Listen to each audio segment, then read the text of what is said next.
sometimes I jot down personal questions that make for good interview questions, but at the time when I'm writing it down, is really a question that I'm asking myself. And this is one of those questions that I didn't really expect to bring to the table, but why not? The question that I was asking myself at the time where I put this in my notes was, has hip hop killed more Black men than it has resurrected? Before you answer the question, I want to give you the basis of where my head was at when I wrote that question down.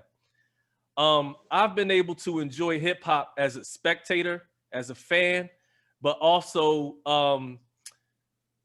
as someone that was directly involved.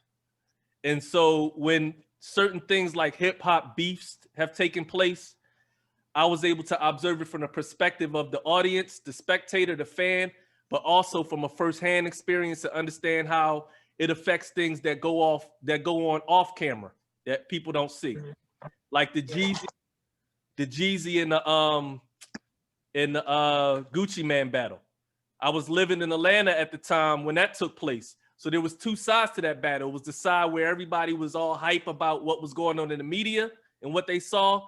And then it was the side that I was seeing where you could be in a sneaker store and all of a sudden a big brawler break out because some of Jeezy's peoples ran into some of Gucci's peoples and somebody get shot and killed. It never make the news. Nobody ever hear about it.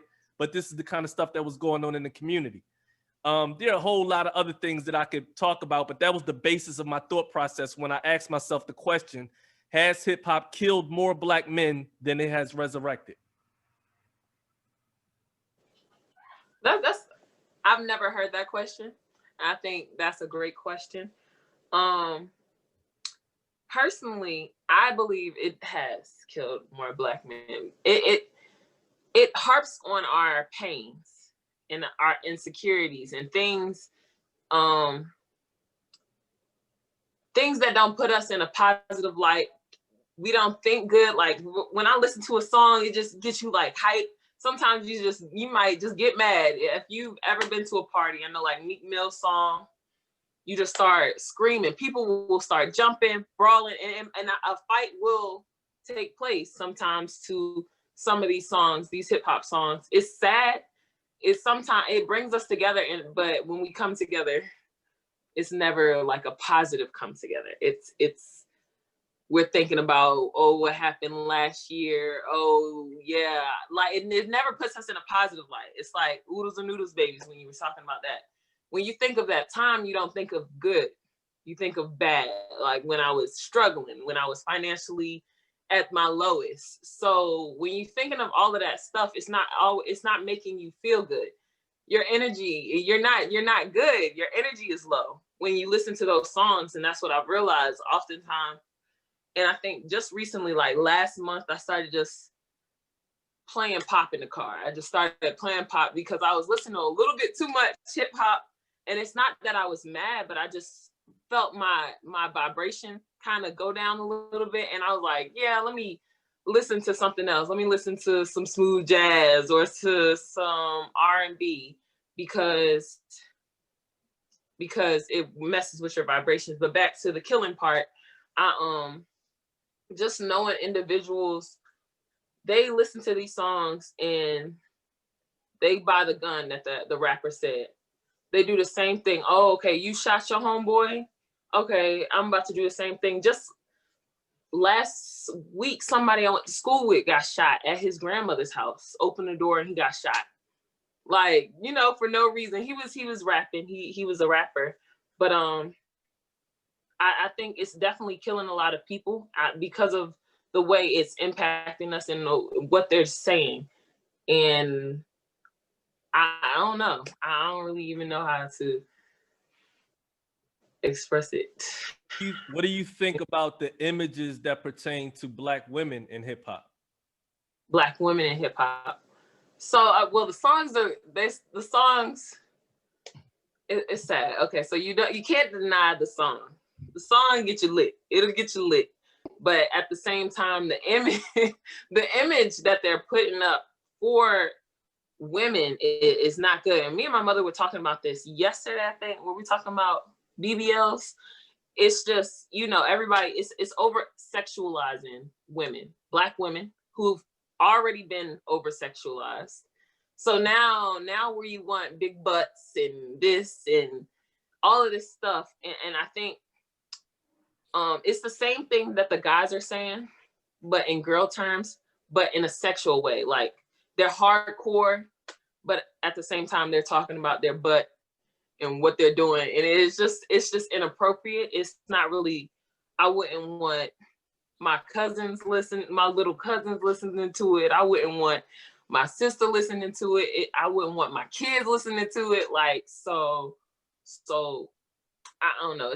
I think it's a little too sexual, and the light that they're putting on Black women and women in general is not good. Even though the songs, and I'm happy that women are out there and men listen to these songs.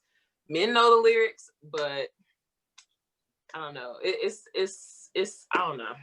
So that seems to be a common dilemma. That seems to be a conflict for you, that on one hand you can see the where it may be damaging, but on another hand, it gets you lit and it feels good. Right. Is that right? Is it safe to say that's a conflict for you? It is a conflict now. Like, but the thing is, what's different though is I can listen to the music and understand that it's just music. That I understand that I'm not relating it to my life. It's not me. None of that.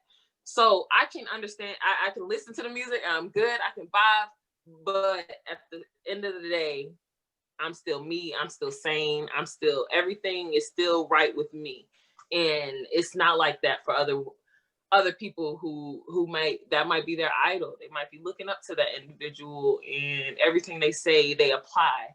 Like, okay, real, don't give a about, you know what I'm saying? So now I'm not gonna be in this relationship. Like, yeah, period. I don't care. I was so tired of the word period for a long time. I was tired of it. Like I said, if another girl say period, I'm gonna have a problem. That's how irritating it was. And it was like, at one point I stopped saying the word in general, but now I say it again. But I don't know. It's definitely a conflict. Beth, did you want to touch on that one? Sure. So, I mean, I recognize that hip hop and rap and stuff came from a place of people being able to express what they've lived through, their lived experiences, which is real. And you should be able to express yourself in that way. I mean, to me, it's no different than country music expressing, stuff in country music. They express the good, the bad, and the ugly. The blues express the blues. The difference, I think, with hip hop came, a lot of it became violent, and the violent pieces of it, and that violent piece became glamorized. And here's again the manipulation of us. The manipulation of us is, yes, you can rap about that stuff, but now let me put it in a video. Let me make it look glamorous, so others will be able to be programmed to think that that's what you're supposed to be. They understand people are vulnerable.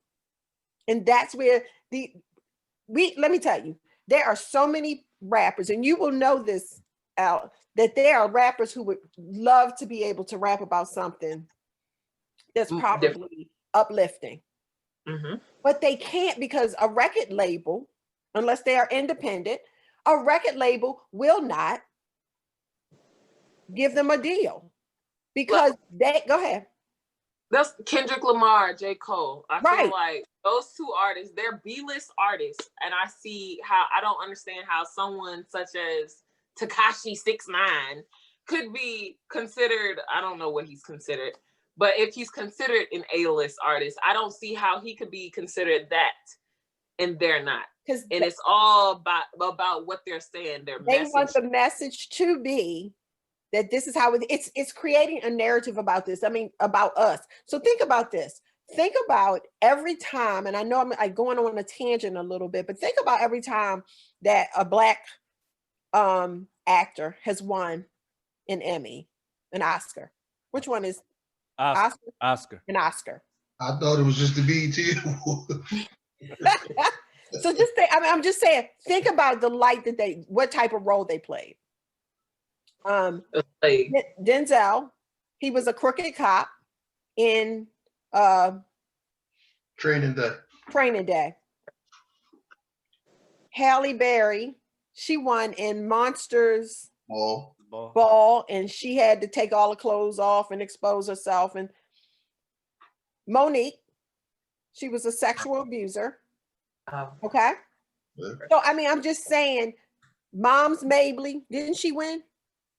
I feel like Who was the lady in I'm sorry, maybe not Mom's Mabley. She was talking about the Imitation of Life.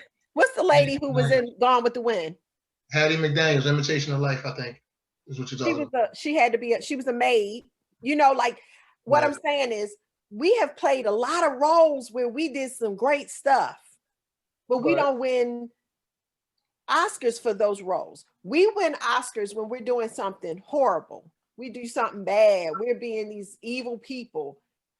That's when we win, Oscars.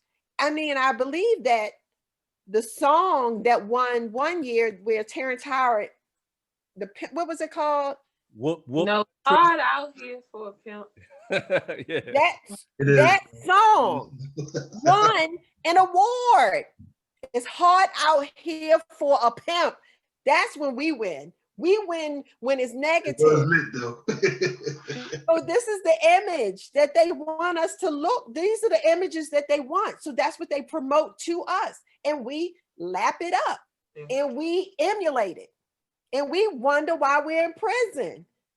Like, it's like if people could just step back and see the plan, it would be so obvious.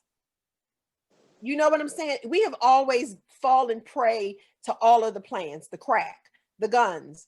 It has always been a plan. So I don't understand, at some point we have to step back. And I know it's easier said than done because when you're in environments where you're not able to step back, you're just in that environment. But it has been a plan all along. I mean, and the women everybody has fallen into it for the dollar. The music that the women are producing is ridiculous. They're like, I wonder how they even have children.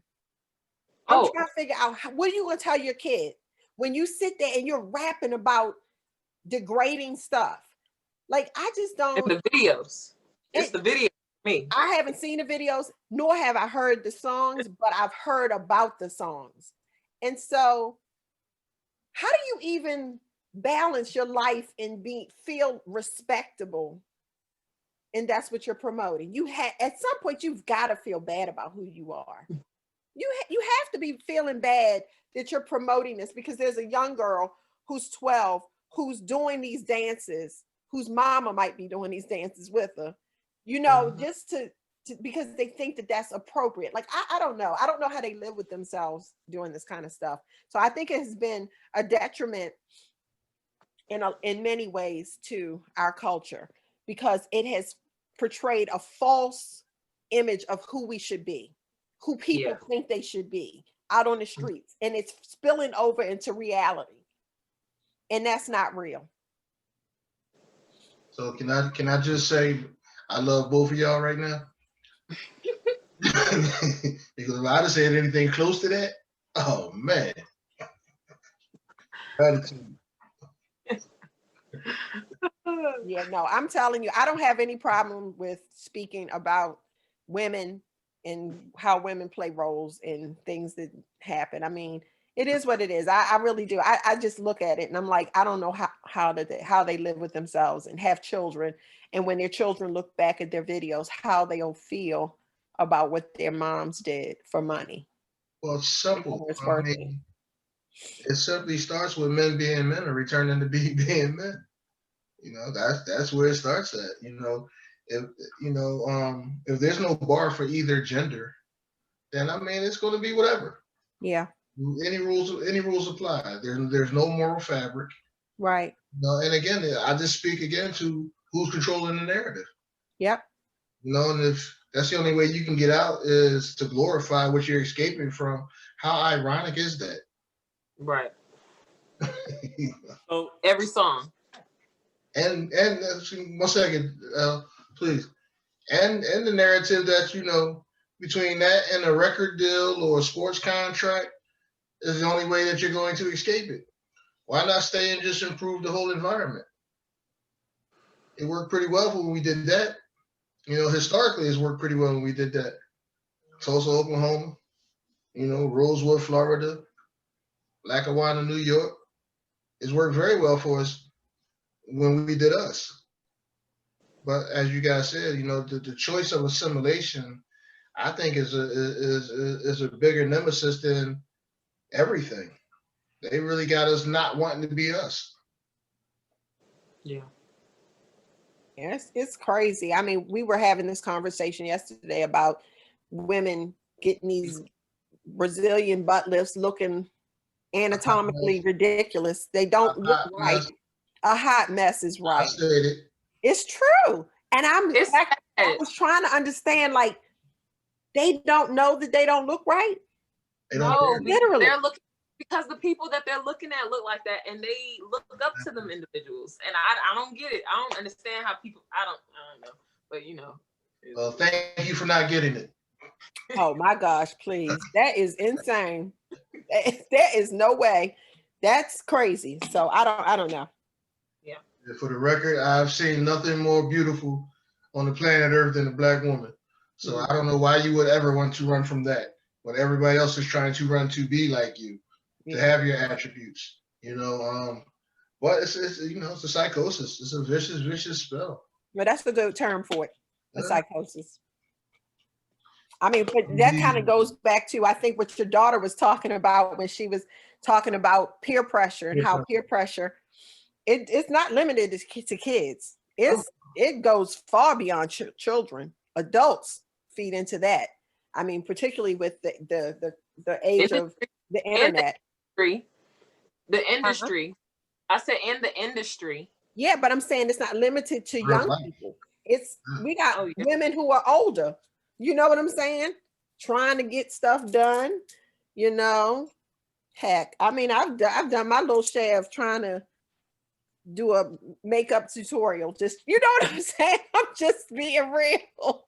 But it's nothing wrong with that. That's different.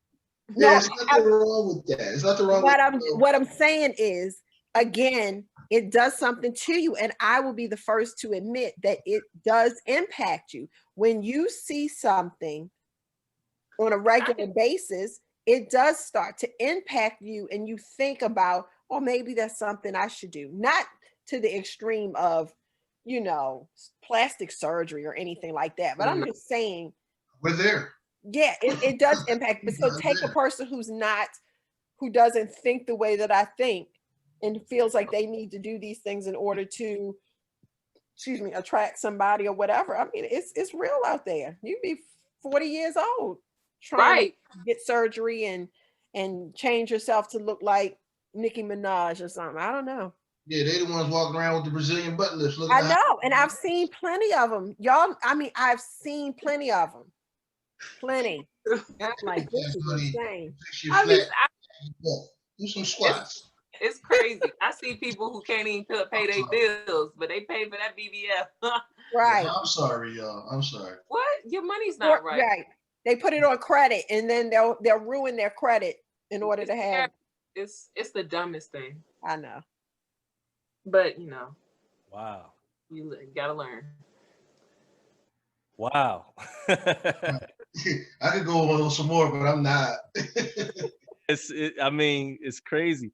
One of the things. Okay, so before I go any further, I want to get a conclusion to this question. So I'm gonna do a survey. So and repeating the question is: has hip hop killed more Black men than it has resurrected? I'm gonna change that to say: has hip hop killed more Black people? Because I want to include women. Has hip hop killed more Black women than it has resurrected? And I don't just mean physically; I also mean mentally. Yes, good. Yes. So I just want to do a poll between the four of us. I would definitely say yes. I agree. That can. Okay, go ahead, Beth. You would say yes? No, I said I agree. I agree. How about you, Kayla? Well, since you added mental death into it, I mean, you know, who can argue with that? Okay.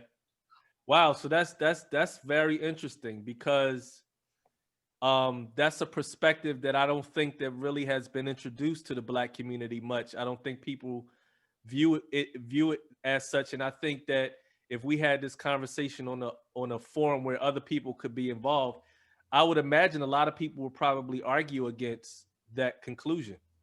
Go ahead, Kayla.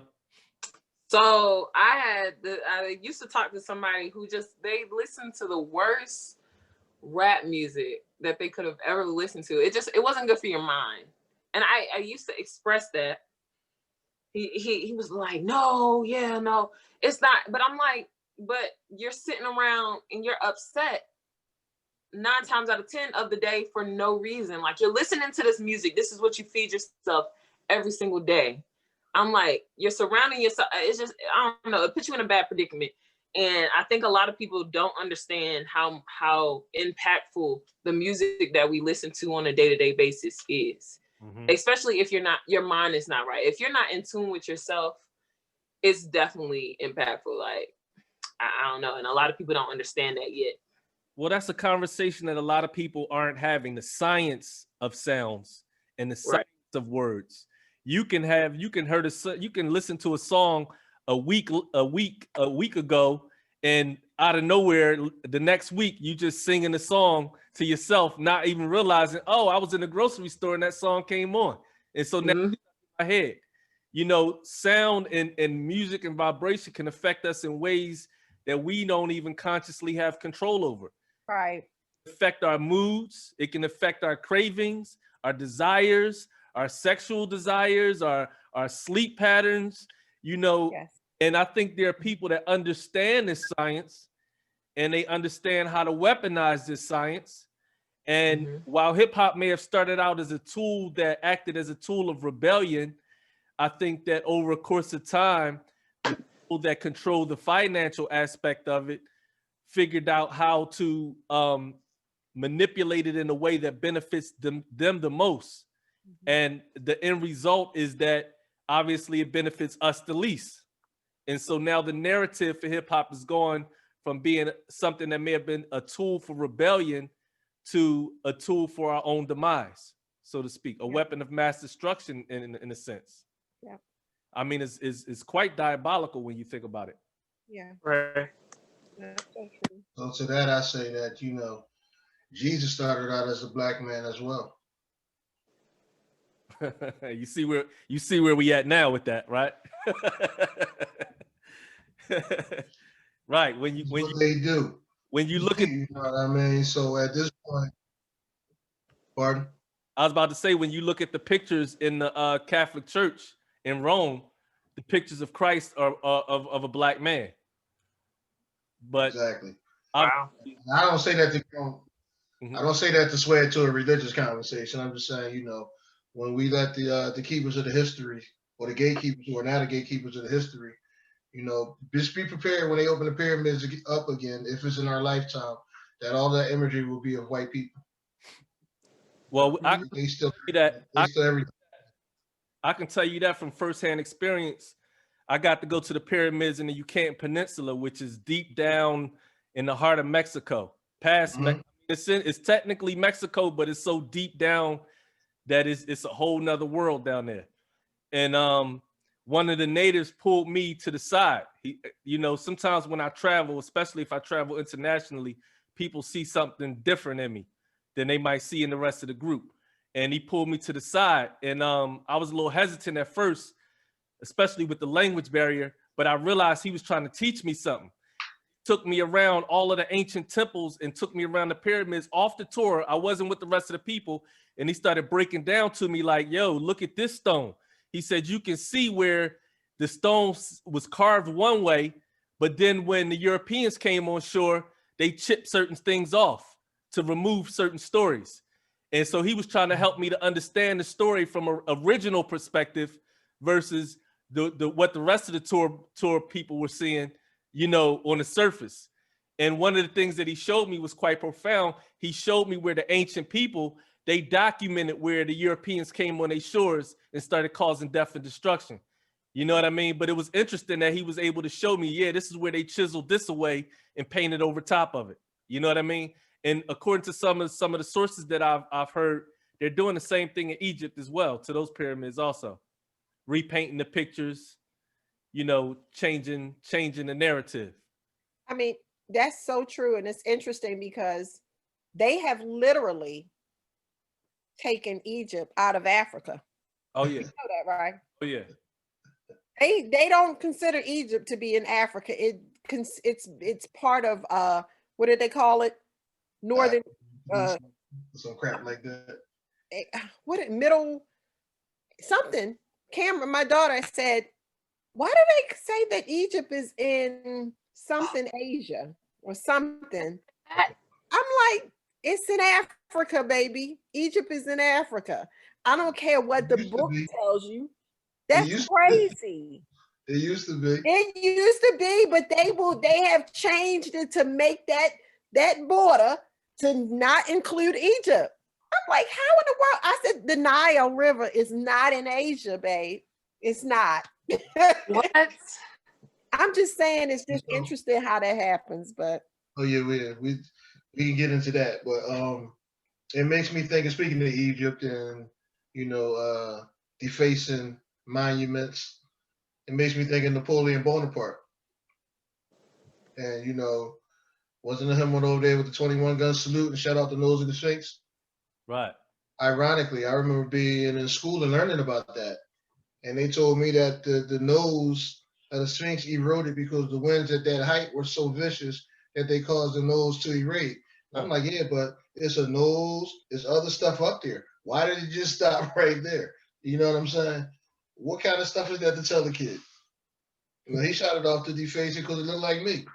Well, I don't know what I believe about what happened.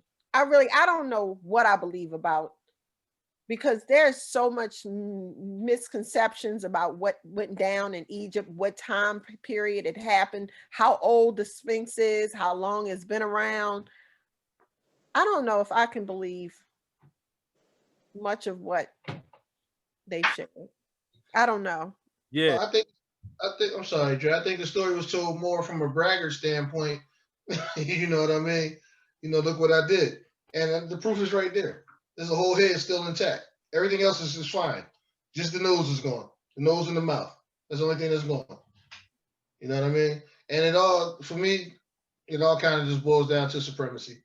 Someone has to be supreme in order to maintain their hold on what you just found out. In order to maintain their hold on the world, they have to keep their image uplifted. And that means that our image has to stay way down low. Mm-hmm. Go back to the vibration of the music that your daughter was talking about, how, it slowed her down. And what my man Ella Nas was talking about, they found out how to use the sound, the waves, the sound waves. You know what I mean? Because as he said, that's going to control it. Sometimes it hits you and you have to move. You know what I mean? And it lowers your intelligence. It lowers your inhibitions. It lowers so much if you're pushing a certain thing. Like I said, I'm just about at the inception of hip hop. So I remember it was all party. Mm-hmm. Then I remember it got super knowledgeable. Yep. You know what I'm saying? And they was like, wow, we can do all of that. Let's make it super negative. And ironically, there's not a lot of white people in the rap videos. Mm-hmm. And a lot of white girls out there shaking their little behinds and all that kind of stuff in rap videos. I might want to see that. You know what I'm saying? But it also pushes a certain image. Mm-hmm. Like, this is how you're supposed to be. This is all you're good for. And I'm a girl dad. My daughter's 14 years old. You know what I mean? And I struggle with imagery with her so much because I think she's beautiful as she is. Not just because she's my daughter, but because she's my daughter. But it's really hard to just to drive that message home to somebody that age with everything that she's hit with visually in society. Yeah. And home, and at school, and it's crazy. It's so scary for me. Yeah. So scary for me. But I think the piece is you're having conversations. I mean, that's the only thing you can do is talk to your kids. And like Kayla said, she can listen to the music, but because we've talked to her, she recognizes when she needs to pull back, get herself right. You know what I'm saying? I mean, that's all you can do is instill what's right or what you believe is right. Instill that in your children, and they will follow that path. Not every moment, but they will always recall that. And so, I mean, I you know, just in having a few conversations with you, I'm sure that she will be just fine. The fact that she even just got on and talked about peer pressure on this platform, she'll be fine. She'll be fine. She'll be able to repel that. It's the kids who don't have those conversations at home, or those, or whose parents are part of the problem, who are emulating what they see as well. You know what I'm saying? Those are the poor kids who, you know, I worry about. Agree. And I appreciate that. Thank you. Gratitude. You know, gratitude. But it's still scary. Kayla, I'm a girl dad, man. Like, wow. You guys are up against so much. At such an early age, too. Like, it's oh God, it's scary. My son, I didn't have to worry about that with my son, you know? Wow. Whew.